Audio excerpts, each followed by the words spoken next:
গুই সাপ জাতীয় একটা প্রাণীর কথা সহিহ বুখারীতে এসেছে, যেটা আমাদের বাংলাদেশে অনেক এলাকায় সান্ডা বলে থাকে। তো এই গুই সাপ জাতীয় প্রাণী খাওয়া কিন্তু হারাম নয়।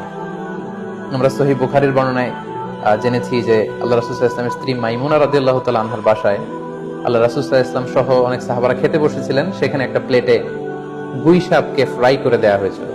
তো রাসূল সাল্লাল্লাহু আলাইহি ওয়াসাল্লাম খেয়াল না করে সাধারণ গোশত মনে করে সেখানে তিনি হাত দিচ্ছিলেন। তখন অনেক সাহাবারা, মহিলা সাহাবারা বললেন, ইয়া রাসূলুল্লাহ, এটা তো দব, এটা তো গুই সাপ। এই কথা শুনে আল্লাহ রাসূল সাল্লাল্লাহু আলাইহি ওয়াসাল্লাম সেখান থেকে হাতটা সরিয়ে নিলেন।